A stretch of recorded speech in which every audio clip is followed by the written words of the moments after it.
like a Hellcat.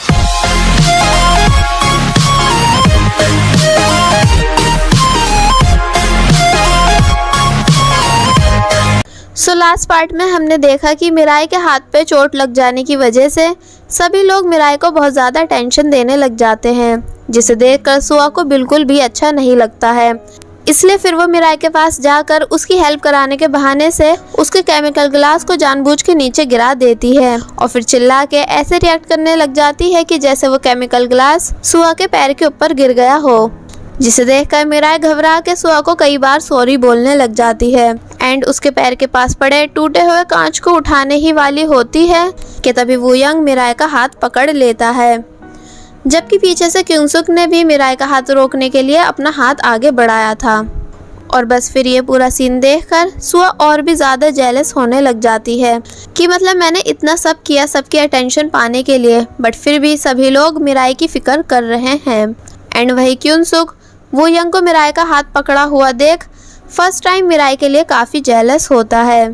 फिर हम देखते हैं कि सुआ अपने लेग को कोल्ड वाटर से वॉश कर रही होती है एंड वहाँ मिराई नॉन स्टॉप सुआ को सॉरी बोले जा रही होती है कि तभी जैंग जल्दी से भागकर सुआ को मेडिसिन ला के देता है। तो जब जैसी सुआ अंदर मेडिसिन लगाने जाती है तो उसका पैर बिल्कुल भी जला हुआ नहीं होता है, मतलब कि वो सिर्फ पैर जलने की एक्टिंग कर रही थी। और फिर इस सब के बाद सुआ क्योंसुक से जाकर मिलती है और उससे बोलती है कि मुझे पता चला कि आज तुमने मेरे टूटे हुए ग्लास को साफ किया, जिसे मैं तुमसे काफ़ी इम्प्रेस हुई हूँ। तो क्योंसुक बोलता है कि वो सब मैंने तुम्हारे लिए नहीं किया था और फिर वहाँ से चला जाता है, जिसके जाने के बाद वहाँ पर बहुत सारे बॉयज़ आ जाते हैं और सुआ की फिक्र में उसके पैर को पूछने लग जाते हैं। बट सुआ को जिसकी अटेंशन चाहिए, मतलब कि क्योंसुक, वो उसे एक नज़र देखता तक नहीं है, क्योंकि अगर क्योंसुक को किसी की थोड़ी बहुत फिक्र है तो वो सिर्फ मिराई है। इसलिए वो उससे पूछता है कि क्या वो ठीक है, जिस पर मिराई बोलती है कि हाँ। और फिर क्योंसुक उससे पूछता है कि क्या सच में वो केमिकल ग्लास उसी के हाथों से गिरा था, जिस पर मिराई बोलती है कि हाँ। और बस फिर इतना पूछ के क्योंसुक वहाँ से चला जाता है। बट क्योंसुक के जाने के बाद ये बात मिराई के माइंड में भी आती है कि मैंने तो सुआ को ग्लास सही से पकड़ाया था, तो फिर वो टूटा कैसे। देन मिराई की नई फ्रेंड जंगबून यूना और मिराई को बताती है कि वो एक लड़के को बहुत ही ज़्यादा लाइक करने लगी है, जिसका नाम है वूजिन, मतलब कि वही जो क्योंसुक का दोस्त है। जिसे सुनकर मिराई और यूना जंगबून के लिए काफ़ी खुश होती हैं। देन फिर हम देखते हैं कि इन्हीं के कॉलेज में क्योंसुक की मॉम यानी मिस हाना की परफ्यूम से रिलेटेड कोई मीटिंग होती है, क्योंकि इनके कॉलेज के प्रोफेसर मिस हाना के दोस्त भी हैं। कि तभी वहाँ वू यंग आता है तो प्रोफेसर क्योंसुक की मॉम को वू यंग से इंट्रोड्यूस कराते हैं और बोलते हैं कि ये वही है जिसके बनाया हुआ परफ्यूम का सैंपल मैंने तुम्हें लास्ट टाइम दिया था। जिसे सुनकर क्योंसुक की मॉम वू यंग के टैलेंट से बहुत ज़्यादा इम्प्रेस होती है। वहीं दूसरी तरफ मिराई अपने डैड को लेके बहुत ज़्यादा दुखी होती है, इसलिए वो अपनी फ्रेंड जुंग से उसकी हाइड फेस पिक्स क्लिक करने के लिए बोलती है एंड फिर उन सभी पिक्स को अपने डैड को सेंड कर देती है, क्योंकि सर्जरी से पहले भी मिराई अपने डैड को इसी तरह पिक्स क्लिक करके दिया करती थी, जिसे देखकर फिलहाल तो मिराई के डैड कोई रिएक्ट नहीं करते हैं। फिर जब ये दोनों फ्रेंड्स कॉलेज से वापस बातें करती हुई घर जा रही होती हैं तो उन्हें ऐसा लगता है कि जैसे कोई उनका पीछा कर रहा हो, बट जब जैसे ही वो पीछे मुड़ती हैं तो वहाँ पर कोई भी नहीं होता है। वेल नेक्स्ट सीन में हमें क्योंसुक की छोटी बहन को दिखाया जाता है, जिसका नाम है क्योंग ही, जहां वो अपने भाई क्योंसुक को बता रही होती है कि एग्जाम में अच्छे मार्क्स नहीं लाने की वजह से उसको डैड पढ़ने के लिए यूएस भेज रहे हैं। जिस पर क्योंसुक बोलता है कि अगर उसे नहीं जाना है तो वो डैड से साफ मना कर दे। तो क्योंग ही बोलती है कि हाँ, वो इस बारे में डैड से बात करेगी।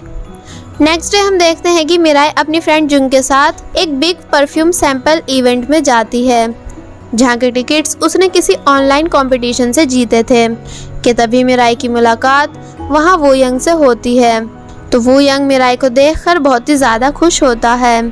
देन मिराई अपनी फ्रेंड जुंग को भी वू यंग से इंट्रोड्यूस कराती है, जिसे देखकर जुंग को वू यंग फर्स्ट टाइम में ही बहुत ज़्यादा अच्छा लगता है। कि तभी क्योंसुक की मॉम भी इन तीनों को आकर ज्वाइन कर लेती हैं, जिन्हें देखकर मिराई काफ़ी बुरी तरह शॉक हो जाती है, क्योंकि ये वही लेडी हैं जिन्होंने मिराई को सुसाइड करने से रोका था। बट मिराई की प्लास्टिक सर्जरी की वजह से क्योंसुक की मॉम फिलहाल मिराई को पहचान नहीं पाती हैं और साथ ही अभी मिराई को ये भी नहीं पता है कि ये लेडी क्यूनसुक की मॉम है। वहीं हम देखते हैं कि सुआ किसी रेस्टोरेंट में पार्ट टाइम जॉब कर रही होती है, जहाँ पर भी सभी बॉयज सुआ को देखने के लिए बार बार रेस्टोरेंट आ रहे होते हैं कि तभी सुआ की फ्रेंड वहाँ आती है और उससे बोलती है कि वो उसे कुछ बढ़िया सा दिखाना चाहती है, जिस पर सुआ पूछती है कि वो क्या है। तो सुआ की फ्रेंड उसे यहाँ मिराई की जेडम मिडिल स्कूल वाली स्टूडेंट फोटोज एल्बम दिखाती है, जिसे देख सुआ चुप हो जाती है। एंड वही इवेंट के बीच में क्यूनसुक की मॉम मिराई से पर्सनली आकर मिलती हैं और उससे पूछती हैं कि उसे परफ्यूम्स में इंटरेस्ट कब से हुआ, मतलब कि उसने एक परफ्यूमर बनने का सपना कब देखा। जिस पर मिराई उन्हें बताती है कि जब वो मिडिल स्कूल में थी तो उस टाइम उसने उनका लिखा हुआ मैगजीन आर्टिकल पढ़ा था, जिसे पढ़कर वो उससे बहुत ही ज़्यादा इंस्पायर हुई थी। तो क्यूनसुक की मॉम इवेंट की स्पीच में उसी आर्टिकल को बोलती हैं कि पूरी दुनिया में सभी लोग आउटसाइडर ब्यूटी के पीछे भागते हैं, मतलब लोगों की चेहरे की खूबसूरती को देखकर उन्हें पसंद करते हैं, जबकि सिर्फ सैंड ही एक ऐसी ब्यूटीफुल थिंग है जिसकी खूबसूरती का अंदाज़ा हम आंख बंद करके भी लगा सकते हैं और उसे महसूस भी कर सकते हैं। जिसे सुनकर सब क्यूनसुक की मॉम के लिए जोर जोर से क्लैपिंग करने लग जाते हैं। देन आफ्टर स्पीच जुंग किसी काम की वजह से वापस घर चली जाती है, तो क्यूनसुक की मॉम फिर से मिराई के पास आकर उसे थैंक्स बोलती हैं और उसे बताती हैं कि वो आज स्पीच देने में काफ़ी ज़्यादा कंफ्यूज थी कि आखिर स्पीच में क्या बोले और क्या नहीं, बट थैंक्स टू हर जिसने उनको उनका सालों पुराना आर्टिकल याद दिलाया और वो बहुत अच्छे से सबके सामने स्पीच दे पाई। और फिर थोड़ी बहुत बातों के बाद क्यूनसुक की मॉम मिराई से साथ में डिनर करने के लिए पूछती हैं, जिसे सुनकर मिराई बहुत ही ज़्यादा खुश हो जाती है। एंड वहीं सुआ और उसकी फ्रेंड मिराई की मिडिल स्कूल की फ़ोटोज़ एल्बम चेक कर रही होती हैं, जहां उन्हें कहीं भी मिराई की कोई भी पिक नहीं मिलती है। जिस पर सुआ की फ्रेंड बोलती है कि ऐसा कैसे हो सकता है कि मिराई की यहाँ एक भी पिक नहीं है, तो इसका मतलब कहीं मिराई सर्जरी से पहले किसी मॉन्स्टर की जैसी तो नहीं दिखती थी। जिसे सुनकर सुआ चुपचाप कुछ सोचने लग जाती है। और वहीं मिराई क्यूनसुक की मॉम को आफ्टर डिनर ड्रिंक करने के लिए अपने साथ क्यूनसुक के दोस्त यानी वूजिन के बार लेकर जाती है, जहाँ ये दोनों बहुत सारी बातें भी करती हैं। और काफ़ी बातों के बाद जब फाइनली मिराई क्यूनसुक की मॉम को बताने ही वाली होती है कि वो वही लड़की है जिसकी उन्होंने सालों पहले जान बचाई थी, कि तभी क्यूनसुक भी अपने दोस्त की हेल्प कराने के लिए वूजिन के बार आ जाता है। और मिराई को किसी लेडी के साथ ड्रिंक करता देख वो उसके पास उससे बात करने के लिए आ ही रहा होता है कि तभी वो मिराई को अपनी मॉम के साथ बैठा हुआ देख बहुत बुरी तरह शॉक हो के वहीं पर रुक जाता है। एंड क्यूनसुक की मॉम भी सडनली सालों के बाद अपने बेटे को देखकर काफ़ी हैरान होती है।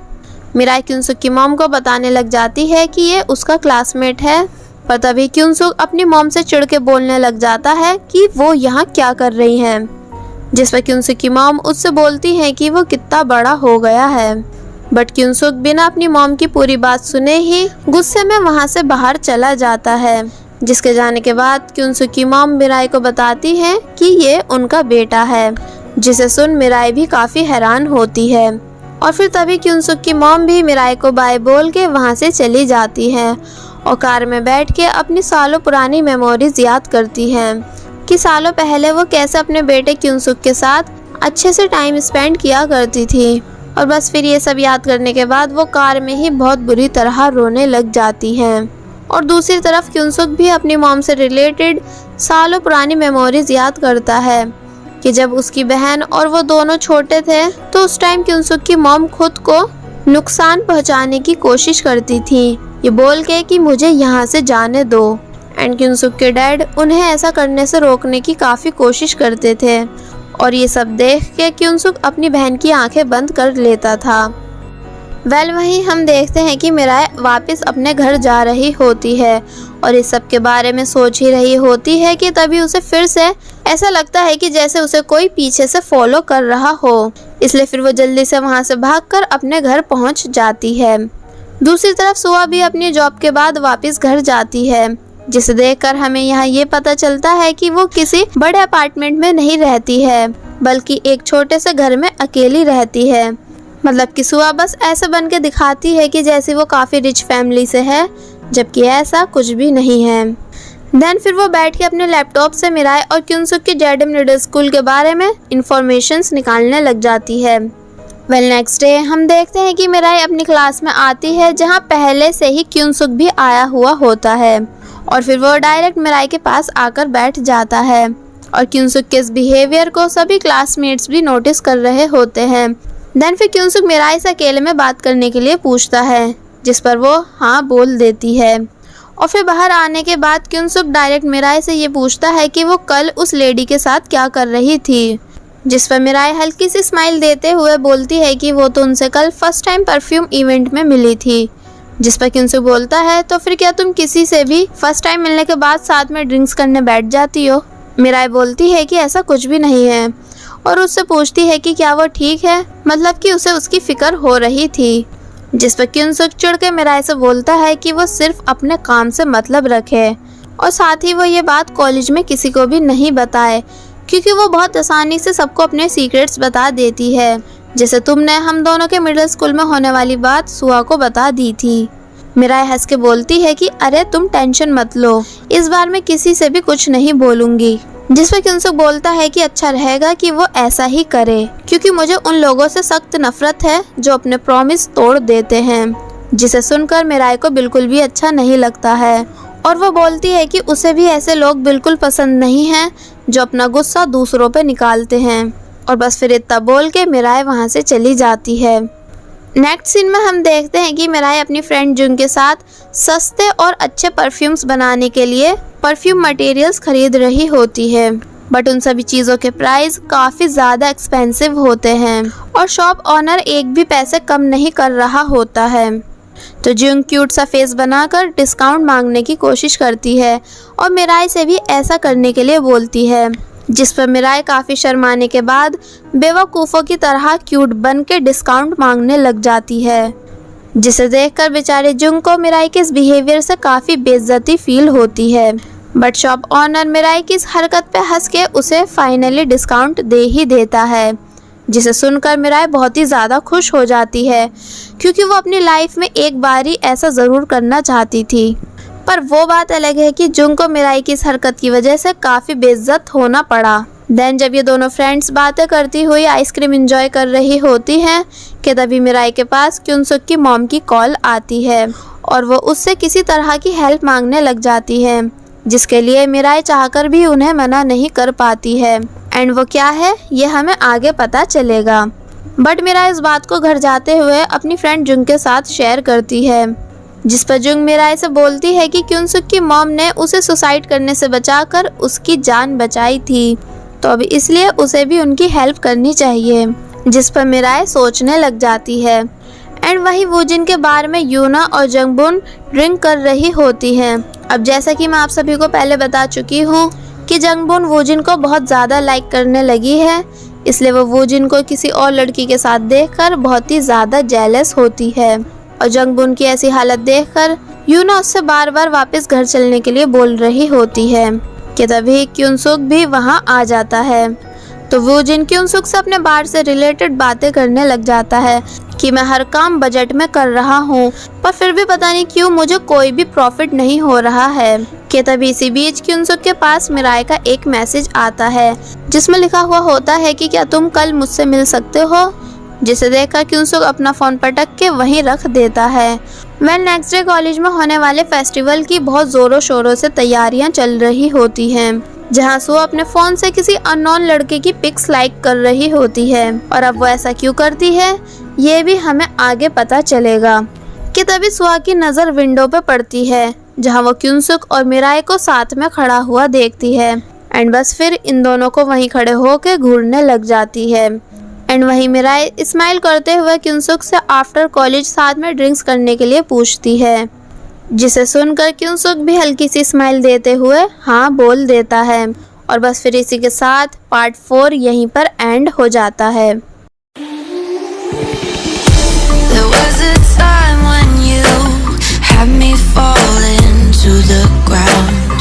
For next part, please subscribe my channel and hit the bell icon. Thank you.